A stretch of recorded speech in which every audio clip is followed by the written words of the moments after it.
At the end of 3 years, I was very grateful that I was stuck in Thailand during that time. I really enjoyed doing what I did all day. If you're not happy doing something, do something else. I didn't like what you said today. They said that to you? Hi boys and girls, auntie and uncle, welcome back to my channel. I have a very special guest with me today. I've been dying to talk to. Hi Tim. Hi. Welcome to my channel. Thank you for asking me. Great pleasure. And hi everybody. Yes, we're live in Thai Mueang, where Tim lives. This is the southern part of Thailand. 30 minutes north of Phuket, but it's like a lifetime away. It's like getting back to the real Thailand. This is the real Thailand. Sure. I've been here a few days, but this is the real Thailand because I hate touristic places. I really hate it. Phuket's become very, very touristy. About the same size as Singapore. Obviously, it's become one of the most popular island in the world. I know Phuket is ranked #1 in terms of Human Development Index in Thailand. Out of all the 70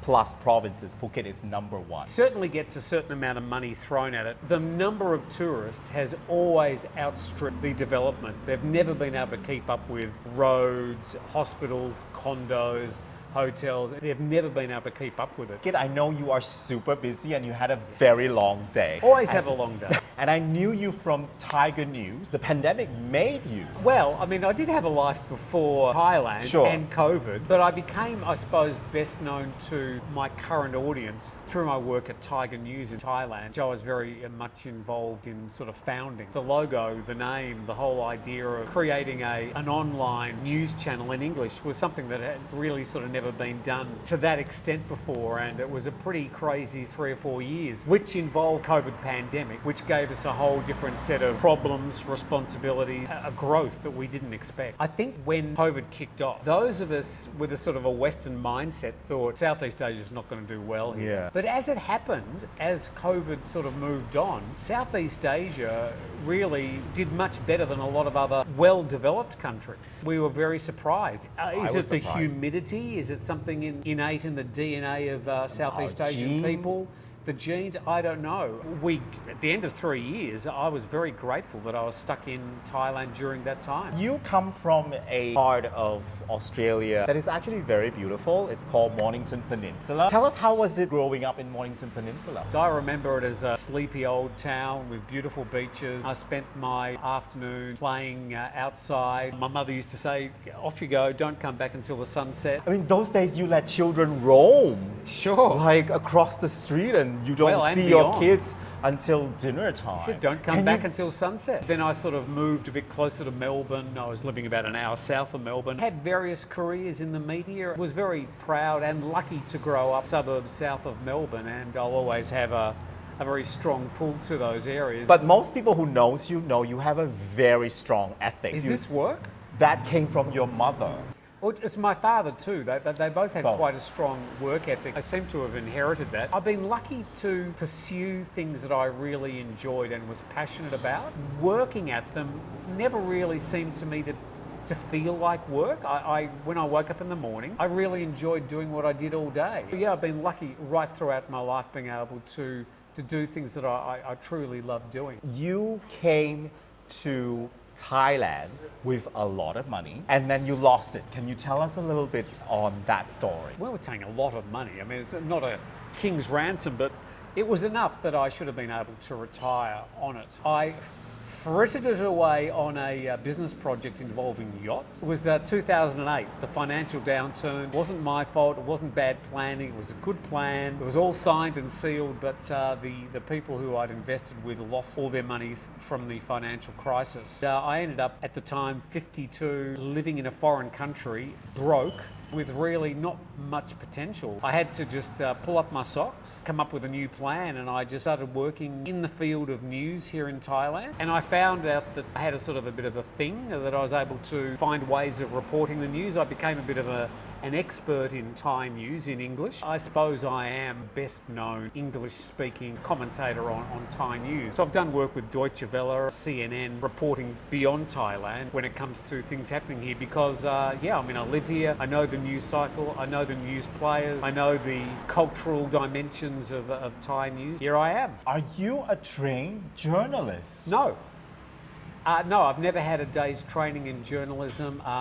as I said, I sort of worked on the periphery, being a news reader on radio, Right. sort of doing video editing and editing other people's news, but I was never actually writing or creating the news. Even now, I just call myself a commentator, a wordsmith. I don't really consider myself a journalist. I certainly don't try and be like other journalists. When I'm talking about the news or reporting the news, I always try and make sure I give my own personal dimension and always balance it with what I know. Sort of step beyond what people would consider the boundaries of journalism and to try and humanise it and make it more relatable for the expats that live here and for the tourists that come here that speak English. I know you bought a media company called Phuket Gazette. You built that entire business.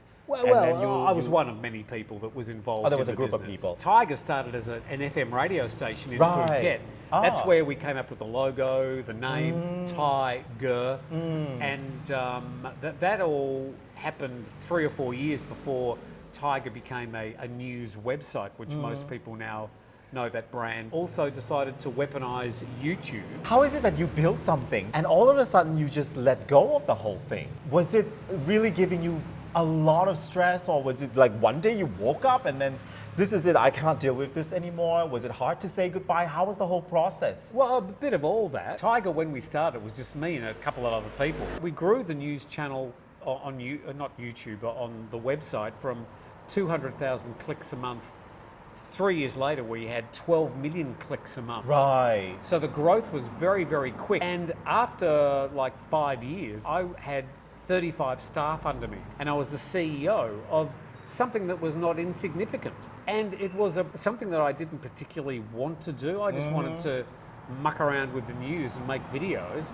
And here I was trying to sort of keep 35 people happy, keep the wheels turning, keep a sort of a growing negative voice in the sort of the board of directors that sort of became a thing, and people are investing money and it became serious. And I thought, I don't really want to do this. And I was the oldest face in the company, and they all wanted like immediate growth, and they really wanted, I suppose, Commercialize this and that. they wanted to commercialize it much more than I think I was prepared to, and I wasn't comfortable with some of the decisions being made, and I made a decision that was good for me, and I walked away from a monthly check and from the life I knew for the past 5 or 6 years creating Tiger, but it was the best decision I ever made. Look, I'm some 18 months away from the day I walked away, and the last 18 months have been some of the happiest in my life. But no matter how old you are, if you're not happy doing something, do something else. No one's going to change your life for you. You are responsible for what you wake up and do each day. The sun's going to come up the next morning. You're going to be looking at yourself in the mirror, and unless you've made changes, then you're going to be walking into the same situation. I've never felt comfortable on this side of the camera. I've always been much more comfortable on the other side of the camera. But late in life, I've sort of got this new life doing my own YouTube program. Welcome to YouTube, Tim. Thank you. You've just surpassed me in terms of subscriber. Have I? Yes, I have saw I got? you. You're almost 30 now, but you've surpassed me like a couple of hundred. Nearly 30,000. Yes. Who would have thought? Yes, you started. I saw you started from 2 to 4 to 5 and then 10. Anybody who Tell me. thinks building a YouTube channel is just like turning on the money, it's hard work. It's hard work. What do you enjoy about making YouTube video then? That's a good question. I mean, it's work. I get up every day, and because I put out a program 7 days a week. I've had to build a sort of an efficient model whereby I can replicate and make a video every day. And I haven't missed a day, touch wood.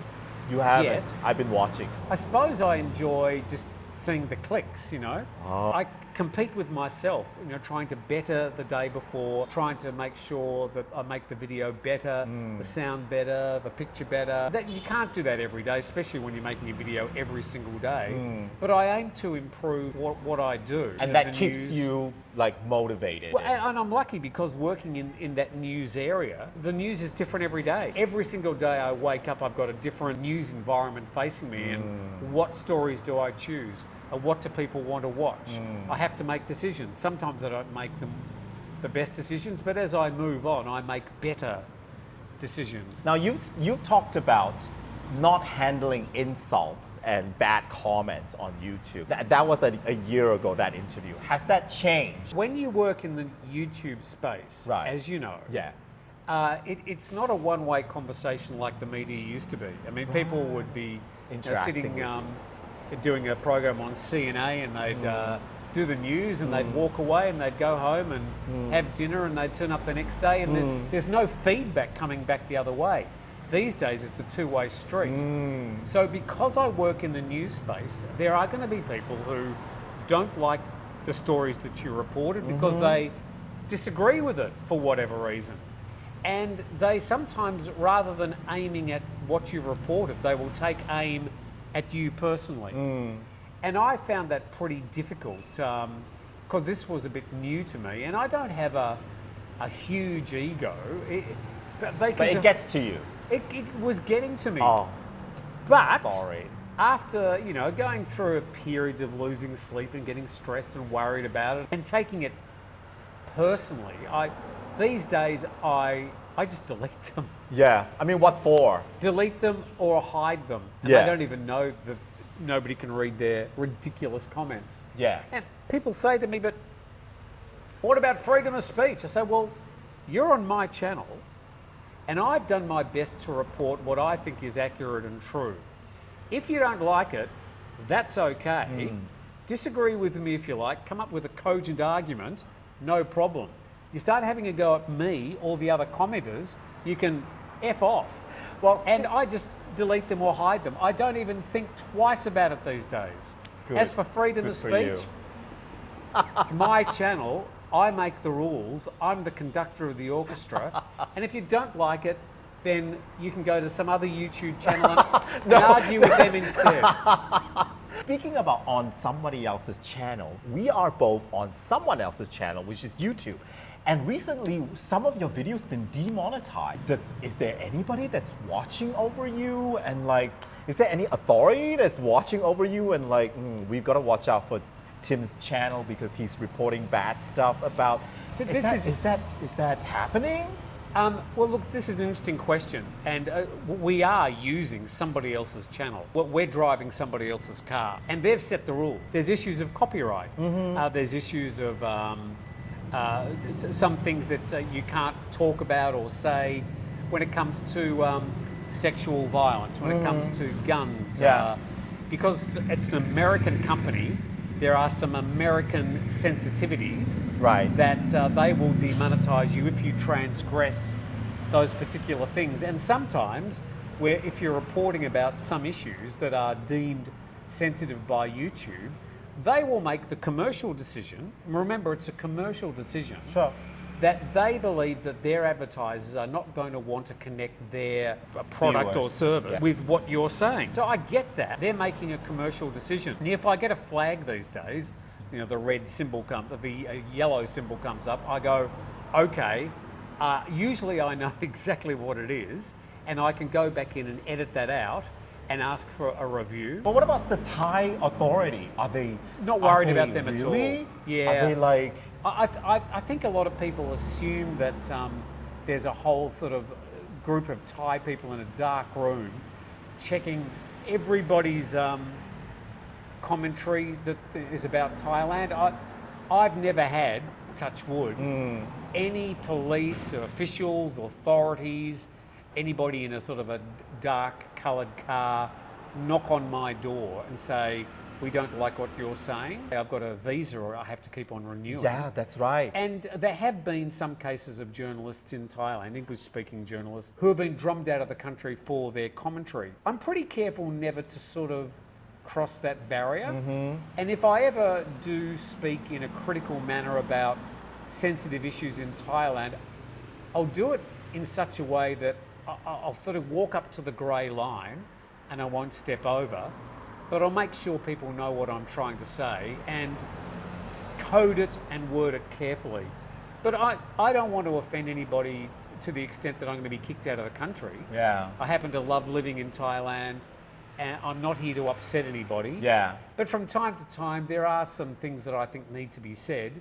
and I'll usually try and get around them with humour, a bit of sarcasm, a bit of a wink, make sure I get the story across. I have to do this tomorrow, for example. I've got to talk about marine safety in Thailand, where boat safety has been a big issue for the past 3 or 4 weeks. And some Thai authorities would not probably want me saying some of the things I'm going to say, but I'm going to say it in such a way that Politely or I'll still be here. objectively. I'll still be here tomorrow night. How do you handle fame now? Because like a lot of people are emailing you, recognizing you in the street. Do people in Thai Mueang watch your channel? Do No. they- Look, I have to say, living in Bangkok, I was in Bangkok pretty much, except the weekends where I used to fly back to Phuket. But during COVID, I was in Bangkok pretty Right. solidly for 3 years. Right. And a day wouldn't go by where people sort of wouldn't recognise me in the street. Sometimes, very rarely, but sometimes people would say, I didn't like what you said today. They said that to you? And they'd sort of challenge me in the street. I just run the other way. I'm usually not very good with sort of standing there and taking them on. But around here, nobody knows who I am. However, both Steve Ross and Steve, who I do a program with once a week, he also lives in Thai Mueang, which we call Turtle Beach because nobody can say Thai Mueang, even though that's the name of the resort you're staying. Steve has visitors every day. I get visitors every other day. People who basically drive up to say, hey, we just wanted to come and see you. I do worry that one of the 100 really nice people will just be a real a-hole, or even worse, potentially dangerous or violent. I just worry about that 1 in 100 or 1 in 1,000. You just don't know. You just don't know. I agree. But I'm very happy to talk to people and give them the time of day. I don't see myself in any way famous or a celebrity. Other people seem to want to use that word, but hey, celebrities don't dress like this. What do you think about AI? It's coming now. And do you think it will change the landscape of YouTube as well? Because people can take our face now and like put it whatever they want or use our voice. And Deep fake. Yes. I think letting governments control anything where you're talking about the dissemination of news and information, I'd be very concerned. On a broader note, let's look at social media. That has changed the public discourse an incredible amount over the past 10 to 15 years. Such that people who didn't have a voice now have a voice. Voice, yeah. Now, in some cases, a bit like AirAsia, where everybody can fly, it's not necessarily a good thing. And I worry with social media, there are a lot of people out there weaponizing it or misusing it, whereby it's probably better if they didn't have a voice. Whilst understanding, of course, the democratic idea that democratizing news and democratizing opinions is a good thing, only if people understand the responsibility that entails. When it comes to AI, I mean, somebody still has to gather the news. AI won't be able to do that until they've got AI that can actually make notes or go to an explosion and report what's going on. Now, what AI does though is that then it gets that source material and it rewrites it in 17 different ways and turns it into, media stories that people consume. Some of that in the future may involve somebody sitting there reporting the news that isn't actually a real person. I don't think that's necessarily a problem. I think that's lazy, but that's not necessarily the bad thing. It's what they talk about and how it's interpreted that's important. And I worry about facts. And if AI is going to start twisting around or distorting the facts either maliciously or by mistake, then I think that's going to be the problem. Have you used ChatGPT? Oh, many times. Oh, and how do you find it?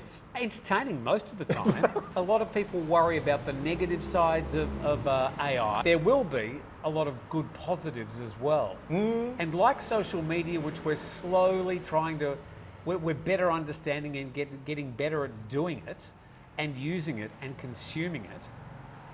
With AI, we will learn to live with it. It's not going to go away. I don't want to see governments controlling it. I think we, the consumers, will have to control it. And there will be some bad things that happen from AI. Now, we've got a big election. We've got big elections in Asia this year. This year, yeah. Lots of elections. Indonesia, Taiwan. India, I think. Yeah, in India, Taiwan, Pakistan. Pakistan, yeah. Taiwan, Indonesia, we mentioned that. Last year, of course, you had Thailand. And elections are particularly exposed to AI because you can deep fake these political leaders into saying literally anything that you may want them to say. And then you pair that with the way that social media has been weaponized, and you've got a very dangerous concoction. So it comes back to education. Knowing when it's BS and knowing when it's not. Yeah. And educating people so that they can watch media and consume it in a way where they're not being tricked. Well, we can't stop it.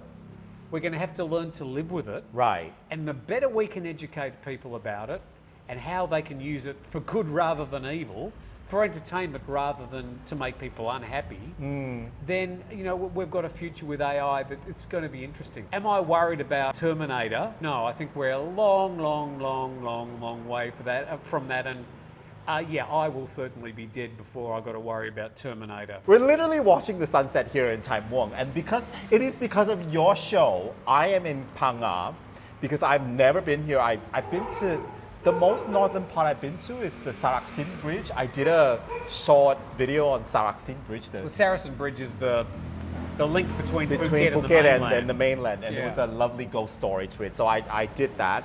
And let's talk about Thai Mueang. Do you want people to come to Thai Mueang? I mean, do you rather not, and it becomes another Phuket? What do you think? It will never become another Phuket. You don't know that? Well, I'm pretty sure, and I'll tell you why.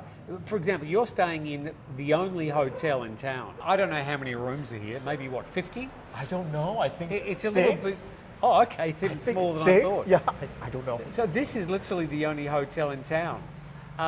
There's a couple of bungalows. I've sort of got the beach houses which I've renovated, but that whole strip of beach is all basically Crown land. So you can't build hotels, you can't build bars, you can't build shopping centres. So you're never going to have any development here which is going to mirror what's happened in places like Phuket. Is it the reason why this is now your home? Because it's never going to be like Phuket, and the airport is just 30 minutes away. Sure. To Australia, like a direct flight to Australia. As far as I'm concerned, this is a place, I always wanted to live on the beach. Oh. Even when I lived on the Mornington Peninsula in a beach town, we weren't living on the beach, and nobody could live on the beach. I mean, it's too expensive. And that's been the case all the way through my life. But here I am at mid-60s. I'm living 50 metres away from literally a deserted beach, where on a day-to-day basis I might see 10 people on the beach. It's a very, very quiet town, and then the beach is even quieter. Yeah, I heard it's the longest beach in Thailand too. Yeah. It's like 12 kilometers of like just beach, really. Well, it starts, the beach geographically starts back in Phuket with the Mai Khao beach, and then it crosses over that 300-metre bridge, and then it becomes Natai Beach and Kokloi Beach, then Turtle Beach, Thai Mueang Beach, all the way up to Khao Lak. So if people do come here, what do you have any tips for them? Well, there's plenty of things to see around here. I mean, apart from the beach, there's waterfalls, there's the 2 turtle hatcheries, and people love the turtles. And it's not called Turtle Beach because there aren't turtles. There are turtles here. And we've had 4 nests over the past month of turtles have come back. And Phang Nga, you've got Summit Nang Shi, which is one of the most, probably the best view in the world is here in Phang Nga, and very popular for sunrise. Of course, you've got Phang Nga Bay and James Bond Island, and then you've got the drive to Krabi. I mean, it's a very, very beautiful part of the world. But I like it specifically because it isn't Phuket. Yeah. Because it isn't touristy, because nobody knows me here. Look, there are things that I miss, like buying things that I really like to eat once a week, like a good old Australian meat pie. Or Can't pizza. find that here in Thailand. Yeah. But apart from that, you just got to time your visits to Phuket shopping centres. Once a month I'll pop down and get my Western fix and go and see a film and do things that I can't do here. Yeah. But I love this. It's a place that I intend to live the rest of my life. And I would say to people, if you're going to come here, make sure you've got something to do. Because otherwise there's nothing to do here. It's a very quiet little corner of Thailand. What about your private life? Well, it's private. So, are you So should I just not? Should I skip to another question? Well, I mean, look, it's just that I don't feel any need, or I don't feel in any way people understanding about what happens behind the doors of my house is of any interest to anybody. One, there's nothing interesting at all. It's something, if you are going to be doing something which puts you out in the public space, you have to make a decision early on. Are you going to be an open book, or are you going to have a place where you close the door and say, what happens behind that door It's your business. is my business and it's not for anybody else. And that's the decision I've made. Good answer. Last question, I promise. Last question. Tell us about your new venture now with your new hotel, and you're fixing something like a... Well, it's not a hotel. What I've done is, and all this has been very random and unplanned and serendipitous. Where arriving in Turtle Beach and finding a place to live, I also found all these unused beach cottages, which were fishermen's cottages, all falling to rack and ruin. I've got out the paintbrush and found a local tradesman, and we've been doing them up. I've got one, soon to be two, short-term rental, like Airbnb beach houses, and there'll be a third one soon. Wow. And a fourth one, which I'll actually live in. So I'll have the 3 short-term rental 50 metres away from a beautiful beach in Thailand. And you're going to live in one of them, you said? Well, I'm renting out 3 and living in 1. This day I've been painting. Can't you see? No, it's taken most of the paint off. But I've been painting earlier today. Yeah, I was still probably about 3 months away from finish the whole project. But we're currently living in number 2, and we will be living in number 3 by the end of this week. I will not be doing any more beach house renovations. This is it. So if you want to come and stay in them, there's going to be 3. There will not be any more. But I've done them really nicely. They're the best accommodation you can stay at on this part. Is it ready yet? Number 1 is, and it's number 1's I've been renting for 3 months. Had people from Singapore, had people from Malaysia, people from Russia, people from Sweden, people from Thailand, people from Australia. These different people come and rent the space, and you get to know them, and they've loved discovering Turtle Beach. Well, that wraps up my interview. I'm so sorry for the noise and everything. The noise is part of it.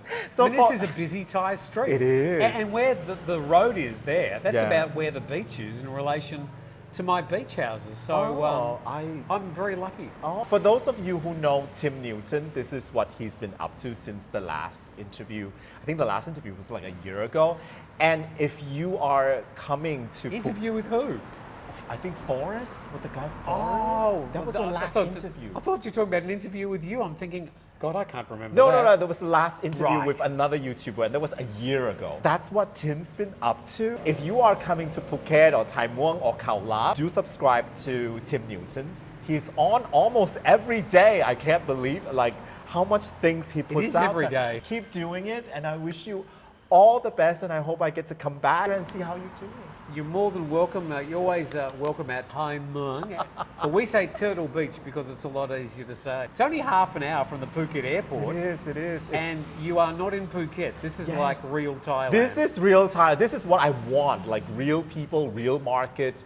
It's not made up for tourists. Absolutely not. And it's your new home now. Exactly. Thank you very much. Thank you very much, Tim. And goodbye from Thai Mueang, Turtle Beach. Bye.